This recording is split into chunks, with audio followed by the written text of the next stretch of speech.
Welcome to Truth and Company Boxing Podcast for another segment of 20 random questions. I'm your host, John the Truth Dioria, and today's guest is former WBC Youth World Welterweight Champion James De La Rosa. How you doing, John? James? I'm good, doing man. Good. How about yourself? Wonderful. I appreciate you taking time to come on. So I guess what I want to know and what the fans probably want to know is, what are you doing these days? Are you still involved in the sport of boxing? Yeah, just a little bit. Yeah, I'm still involved. I still go train and help some of the youth out that want to become boxers. And then I'm actually working with the school district right now as a security guard. And the school district here where I work out at is planning to bring boxing into the school district now. Wow, that's good to hear, man, because I really think boxing would be a benefit for some of the kids in the schools nowadays. Oh, yes, for a lot of kids, I believe. So are you like registered as a coach in the gym then, or you just kind of go down there and help out? I just go and help out at the gym a lot. I was registered as a coach. I had one kid that I trained. He was about 8 years old, and we went to a lot of tournaments to fight with him, and he got a lot of recognition from his skills and what he done. Okay, well, it's good to hear that you're still involved in the sport, though. Oh, yes, sir. Got to. So you ready for these random 20 questions? Yes, sir. All right, question 1. How did you get involved in the sport of boxing? Oh, man. When I was about 7 years old, we were at a birthday party, and my dad seen me fight, throw some punches, and my brother was there, and my dad was like, you know what?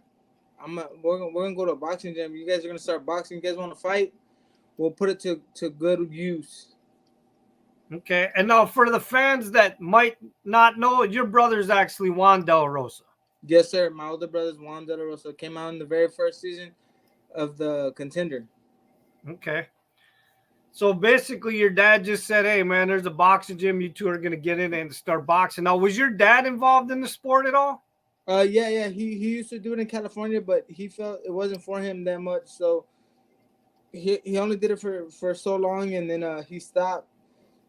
And then when we came along, when we got of age, that's how it would bring him in more to the boxing world. But then did he end up becoming like a trainer, though? Did he train with you guys? Oh, he trained. He's trained me and my brother for basically all our life, boxing, and then I've had another coach named Danny Smith come in and help out train. That he trained Diego Chico Corrales, and he's trained a lot of people back in his time. So, and we were training with him for a while. He used to train Fernando Vargas as well, and I trained with him for a while in Little Rock, Arkansas. Okay. All right. Question 2. What boxers inspired you in your career? Man, what boxing inspired me? I used to like watching Sugar Ray Leonard,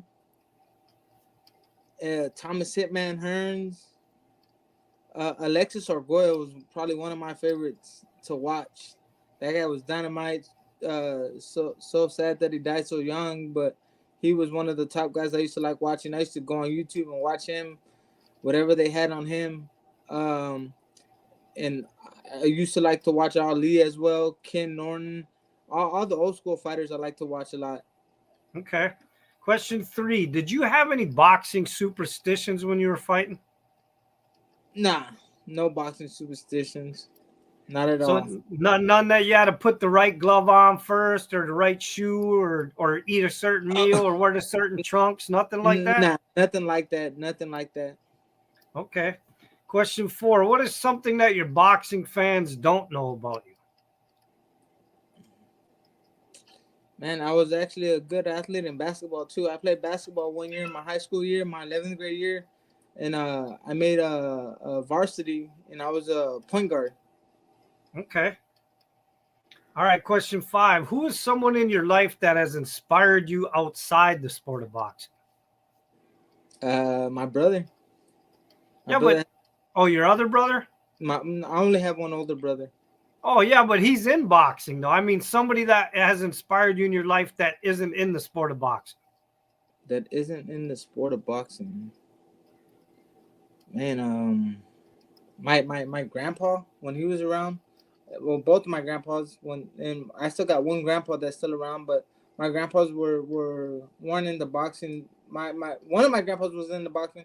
My other grandpa wanted me to play football, but I wasn't really too much into a team sport. I didn't like that. I had to depend on other people and things like that.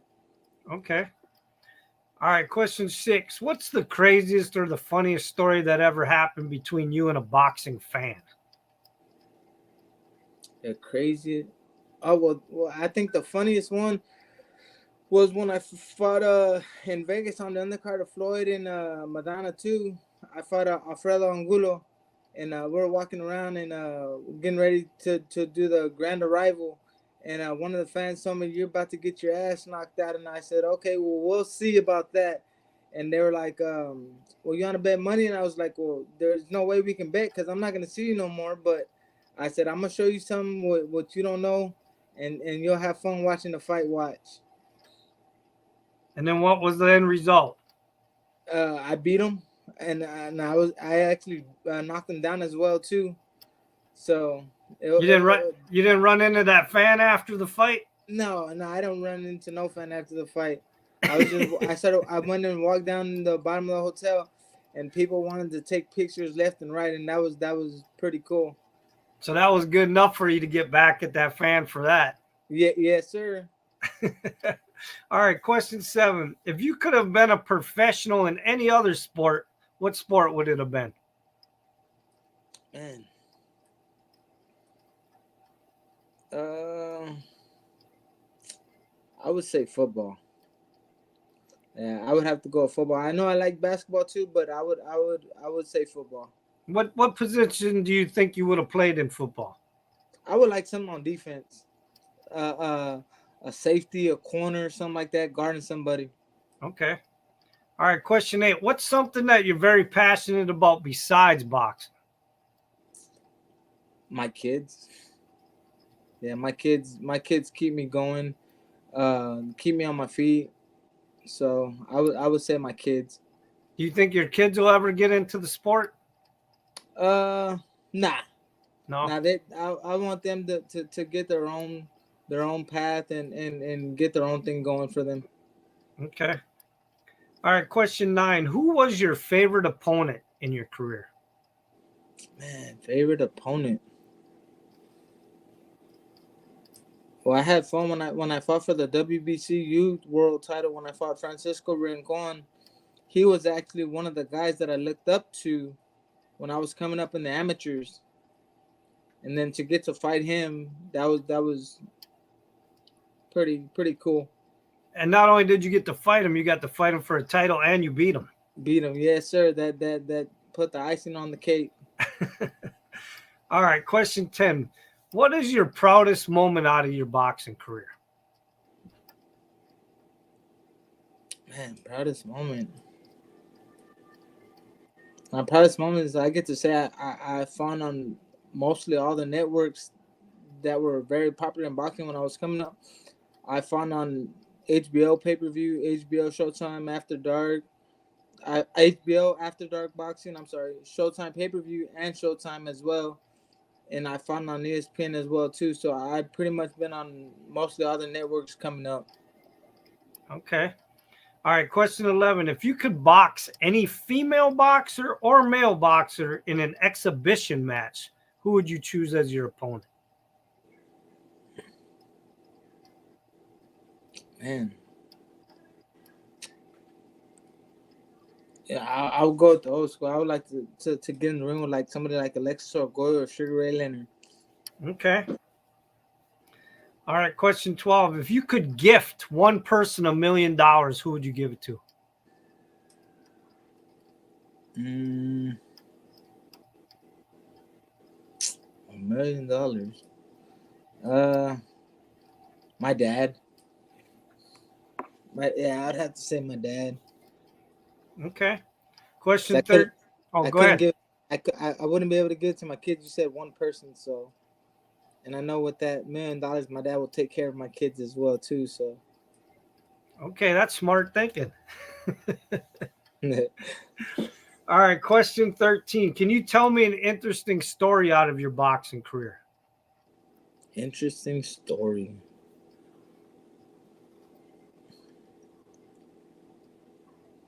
Interesting.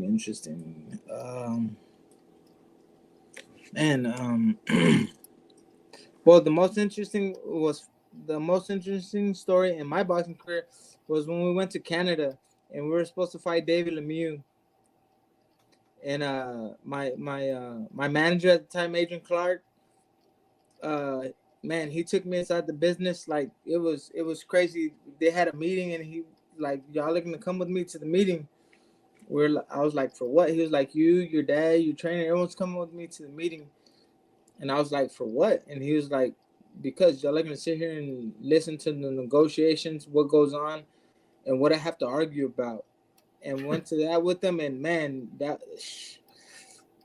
stuff like that give people a headache. You'd rather just be the guy that gets in the ring, right? Yeah, and after that, I was like, look, don't tell me anything. You do what you do, I'll do what I do, and that's it. Okay. I said I don't want none to worry about negotiations, anything like that. Just you do everything what you were supposed to do and what you're getting paid for, and I'll get in the ring and fight. All right. Question 14. Who was the hardest puncher you've ever faced in the ring in a fight or sparring? Man, in the ring, I'd have to say Earl Spence. I sparred Earl Spence, and man, that guy, for the weight he was at when he was at 147, man, he can crack. Okay. All right. Question 15. If you could have dinner with any 4 athletes, alive or dead, who would be at your table? Any 4 athletes? Kobe Bryant would definitely be one. That was one of my all-time favorite basketball players. Barry Sanders. When I was coming up, I used to love watching him run the ball for the little time he played. Man, Kobe Bryant,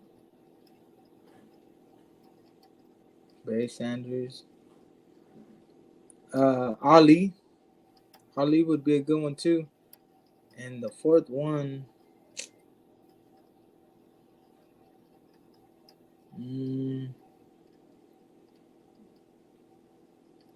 man, like Tiger Woods. Tiger Woods would be cool too. Oh, you like golf? You're a golfer? I watch it. I'll watch it, but I'm not into it like that. Okay. All right. Question 16. If you had to give up one of your 5 senses, which one would you give up? I would say my smell. Okay. I don't know why, but I give up my smell. All right. Question 17. If you could have a boxing match with any fighter in history, alive or dead, who'd your ultimate fight be against?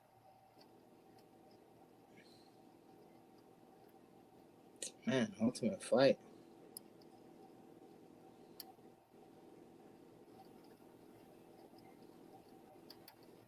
Man, ultimate fight. And I would go with an old school fighter like Thomas Hitman Hearn, somebody back in the old school, because man, they went at it and they didn't do no 10, 12 rounds. They did 15 rounds. So I would have to say like Tommy Hearn, somebody in the old school days. Okay. All right. Question 18. What's your favorite boxing movie? Favorite boxing movie. I wasn't really into it like that, to movies like that with boxing. I never really watched them like that, so I couldn't say a boxing movie. Not even just Rocky? I watched it, but it wasn't. Okay. I don't know. I feel like it wasn't for me. Okay. So no favorite boxing movies? Nah, no favorite boxing movies. All right. Question 19. What animal best fits your personality?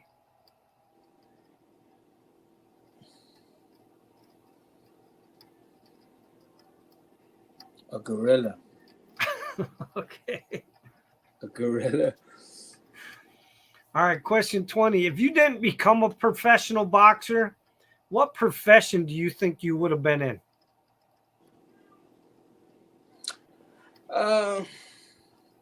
Well, when I stopped boxing for a little while when I was younger, I actually went to barber school and got my barber license. And I had did that for a while, cut hair for a long time, and that was fun. Okay. Did you ever think of opening up your own barber shop? I thought about it, and then as soon as I thought about it for a little while, and then it just fell out. Cause down here where I'm at, down here in the valley where I'm from, there's a lot of barber shops opened up down here. So I wouldn't know more. Okay. Do you still cut hair on the side at all for like the family members or the kids or anything? Yeah, I do it on the side. I got some people that I still got about 5 people that I go to their house and take care of them, and of course my grandpa, I cut my grandpa's hair like every week, and my grandpa's the funniest guy. He's like, how much is it? I'm telling Grandpa, you don't have to pay. Why not? I said, cause you're my grandpa. He's like, no, because and then if I don't pay, then other people get used to not paying, so I have to pay. And I'm like, okay. So I said, well, you give me whatever you want, and he'll give me $10. He's like, here, go get yourself something to eat, or put in some gas or something. But he'll give me like $10 every time I cut his hair. I'm like, Grandpa, I told you I don't need no money, but he always. See, he's old school though. That's why. Yeah, yes, sir. He is. He sure is. And I tell him every time I tell him when I cut his hair, Grandpa, you don't gotta give me nothing. And he's like, nah. And then I'll tell him sometimes, how come you didn't call me to cut your hair like you usually do? Because I didn't have no money. I'm like, Grandpa, you ain't gotta worry about the money part. And he's like, yes, I do. See, and then if you don't take it from him, then he feels disrespected. I guess so. Because like you said, he's very old school. Yep. Well, listen, I appreciate you taking time to come on and do the 20 random questions. I hope you had a good time with it. If you got anything to say to your fans or give a shout out to anybody, go ahead.